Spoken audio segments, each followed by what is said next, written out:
Hello mga kapatid. Itong video natin ngayon is very exciting. Kadalasan ay ito po yung tinatanong nila na paano ako yung kumita sir sa t-shirt printing? Totoo ba yan o imposible ba yan? Nako mga kapatid, ito po ay talagang na-experience na namin na para ma-share sa inyo. Bigyan ko kayong kunting background. Ako po si Kuya Ray, isa po sa may-ari ng Damito Print Shop. As of now po, meron kaming 7 employees. Meron din dalawang shops, isa sa mall at ang isa po na dito sa General Luna sa Baguio City. And then meron din kaming isang online shop na kung naman po itong TGSS Apparel, branded apparel. So ito po ay yung wala pang COVID talagang naman po, kumikita tayo dyan ng 300,000 yung gross sales. Ayan po so ito po yung mga some of the mga amount nakita nyo dyan. Okay. So isi-share ko po siya kung paano katuto po yung natin, yung kikita na ganong kahalaga. So kung isa ka mang OFW or bagong graduate ka man or standby ka ngayon dahil na abutan ka sa itong quarantine na to, nako kapatid, ito yung chance mo na pwede ka mag home based business na based sa experience ko po, i-share ko din to sa inyo. So sana nag-avail na sa portable press natin, pwede nyo gawin itong yung pricing costing natin, pwede nyo itong pagbabasihan. Doon naman sa mga baguhan, abangan yung video kasi talagang very realistic yung natin, yung pag-present natin. Wala pa siyang hidden agenda, yung hindi kagaya sa dyan na mag-newsfeed sa inyo po yung mga videos na mga nakita nyo, you will earning this kind of millions, ganun po. Yung sa atin talaga, kailangan natin ng skill, make a plan. So, very realistic po yung presentation natin. So mga kapatid, abangan mo to. Okay, let's start. Mag-start po tayo doon sa costing sa kuha natin. Yung sa t-shirt lang po. So, didiretso po tayo. And then, kung na po to, very short na presentation, yung sa costing, and then didiretso tayo doon. So, paano natin na-arrive yung 53,820 na kikitain mo sa isang buwan. So, ito sa printing business, pwede ka mag-umpisa kahit sa bahay. And then, kung may internet ka, mas advantage pa sa iyo. Kung wala naman, basta may cellphone ka, so gamitin mo yung power ng internet mo ngayon. Okay, so start tayo sa pricing, no? So diretso muna tayo. Huwag muna natin yung sa mga presentation ng portable press kasi kukunin po natin bakit tayo come out with that big extra income na totoo po na no hidden agenda naman tayo dito kapatid. Okay, let's start. So, example po ito sa 30 pieces. Nakita niyo po itong 30 pieces dito. Nag-base tayo so dyan na price. Okay, so sa first color po, ang costing natin is 50, yung print, no? Yung print lang. Sa second color naman is 40, no? Yung print sa pangalawang color. Kung pangatlong color mga kapatid, i-cost din natin siya ng 40 pesos. Okay, so kunwari po 3 colors. Ang plain shirt naman natin ang nagko-cost is 100 pesos. Yung sinabi ko kanina is 3 colors po ito. So example, 3 colors you will provide the shirt, ganon. Cost of print. So 50 plus 40 plus 40 is 130. Mag-add tayo ng price sa plain shirt, that is 100.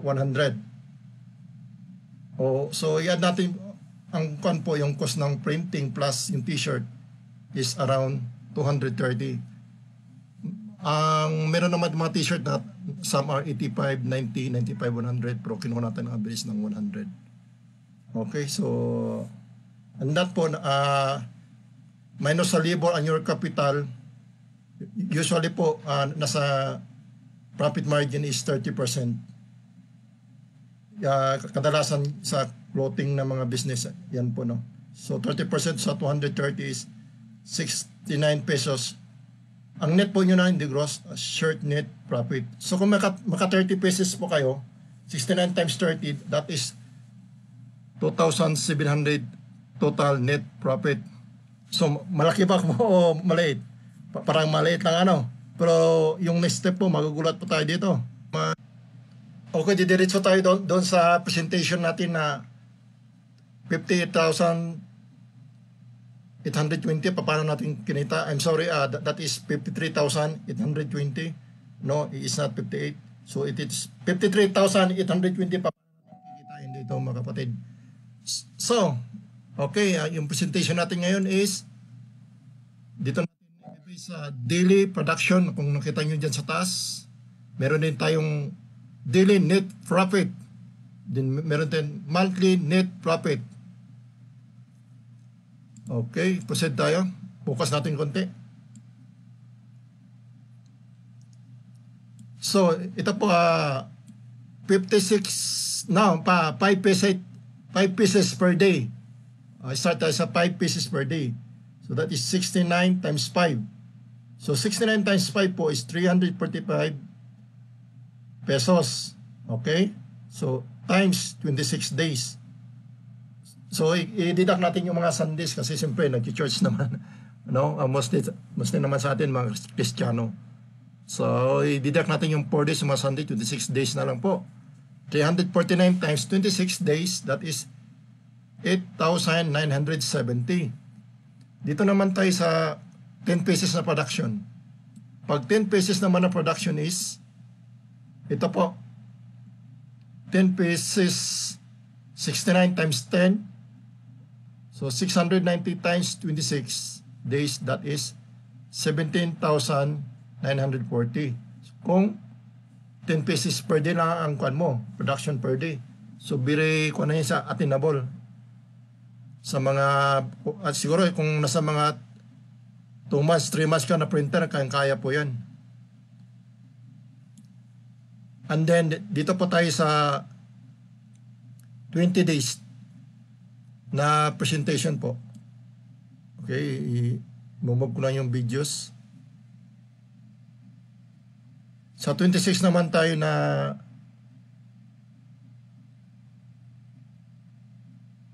20 pesos naman tayo per day production. Pag 20 pesos per day naman ng production po, that is 69 minus 20. 69 minus 20, dito po yung nakuha nyo. 69 times 20 is, that is 1,380 ang income mo per day. So kung i-times natin ng 26 days, that is 35,880. Okay pa po? Okay, nasundan po natin. Okay. So dito po tayo sa 30 pieces per day naman na production. 69 times 30 naman.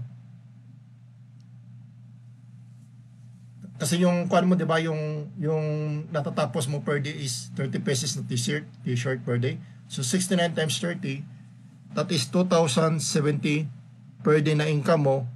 Take note, kung po yan net income, hindi po yung gross 2,070 times 26, 53,820. 53,820 sa 30 pieces po yan. So, kung i-more than mo yung production into 50 pieces, tingnan po natin sa 50 pieces po. Kasi yung na-mention ko kayo na is, kung ano po yung 30 pieces po, tingnan po natin kung gusto mo nyo mamit pa yung mas malaki na income. So, ang gawin nyo, mas maraming production po. So, kung 50 pieces per day, 69 times 50. 69 times 50, that is 3,450 pesos net income per day. 3,440 50 pesos net income per day times 26 days, that is 89,700. 89,700 po, di ba? So, okay po na po yan. Bili po tayo mag-travel yan pag gano'n na kalaki. Yung mga babayaran sa bahay, mani-mani na lang po, di ba? So, kung 100 pesos naman, hindi ka kontento, pwede po. Wala namang kung ito yung gusto mong mababa mataas, nasa sayo po yan. Kung mas motivated ka, mas maganda po. Pero, ang tanong, sir, kung ba yan, kayang-kaya ba yan? Yung mga kapatid talagang kayang-kaya yan. as we experience po, kung nakita nyo mga sa Shopee, Lazada na mga kuan, i-search niyo po sa Lazada, Shopee, kung ano po mas maraming mga newsfeed dyan, di ba? Mga customized shirt po. And even sa Google po, i-search niyo po sa Google kung ilan po yung nag-customize na shirts. Ang dami po, ibig sabihin, malaki talagang market mga kapatid. So 100 pesos times day, 100 pesos per day naman po, 69 times 100, that is 6,900 per day po. Imagine, that is net income, hindi po yan gross. 6,900 times 26 days, that is 179,000 po.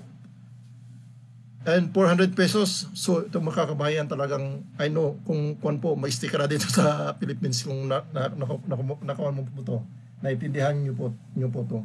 So i-share nyo po sa mga kuan nyo, OFW na mga kaibigan po, kamag-anak. So dito po, sa pansin dyan, sa online talagang nang-newsfeed dyan, mga customized t-shirt. Kung gusto mo mag-umpisa sa bahay, mag-message ka lang po para makakuha mo itong for the press natin na meron tayong mga shirts design na kuan po, na talagang commercial patok dyan na kuan.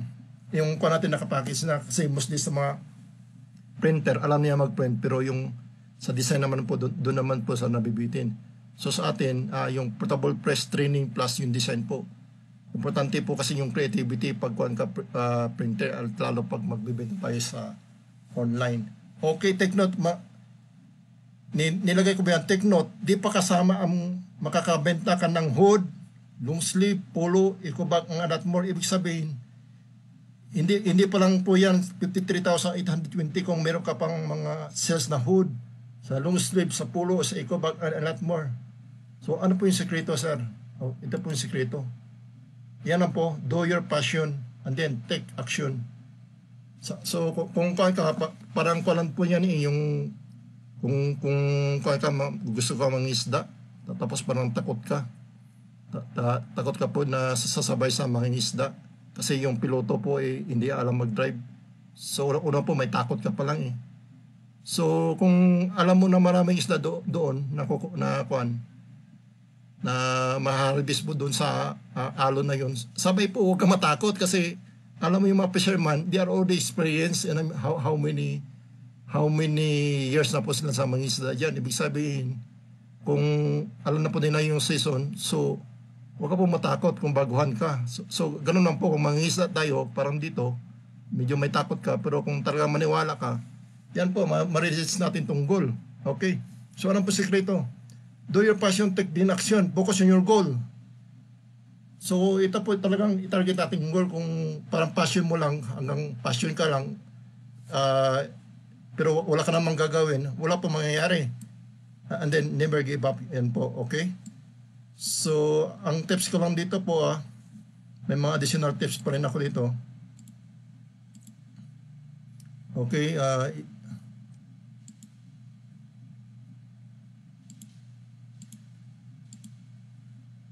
ano ba yung tips, sir? Ito lang po ibibigay siya yung tips. Tips to success, okay? Number 1 is learn. So, matuto pa tayo mag-screen printing. May mga pantay dito, training na online. Very detailed naman.